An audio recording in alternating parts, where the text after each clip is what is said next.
Hi, guys. Welcome back to the garage.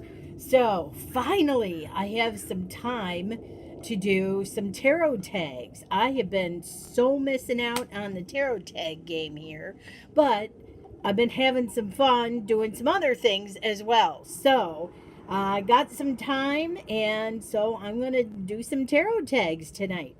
So, my first one up is to our friend BCC. And why do you tarot? Or is it how do you tarot?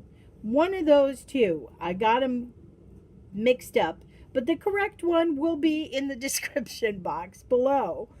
So, why do you tarot? All right, first question. How did tarot come into your life?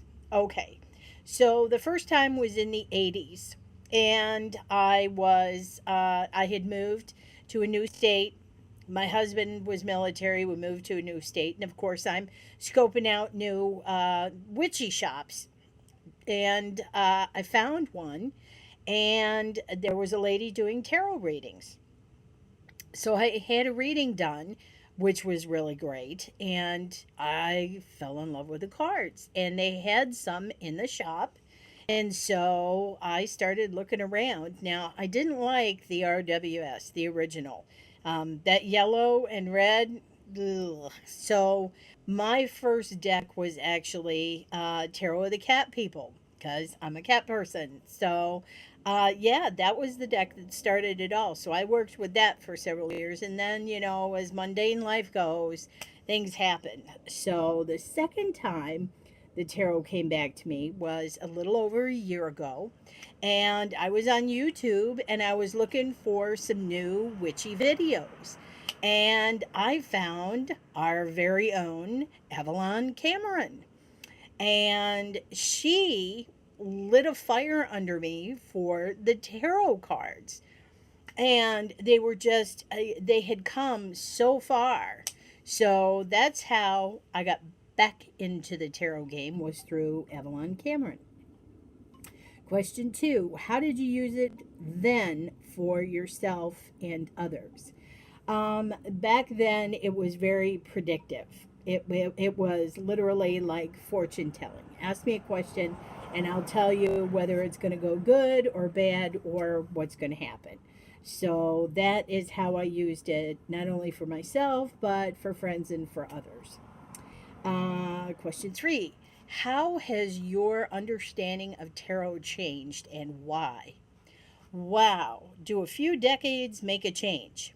So in the 80s, that's what it was all about, was predictive fortune telling, problems and outcomes, yes or no, type questions. And when I came back into the tarot game and was watching Avalon's videos about tarot and understanding just how deeply inside it can take you and someone else, if you're reading for someone else, to make some really deep connections within yourself, about making changes to your life for the better.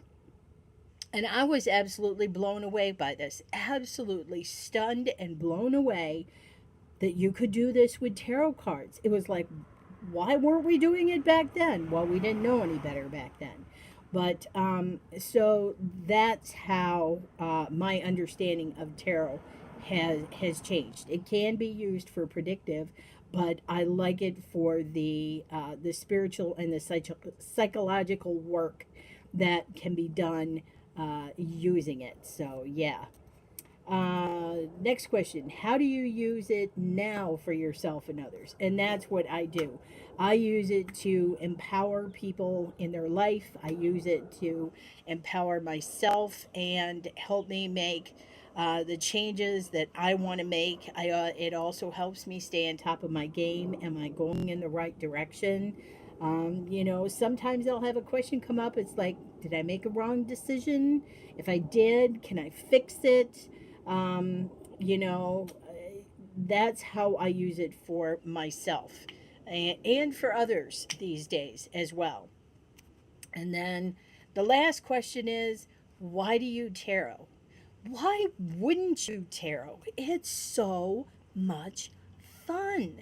I absolutely enjoy connecting to the cards and the characters in the cards and all the different styles and it's the imagery is different and it strikes you in a different way with each deck. It's just so much cool stuff to um, dive into.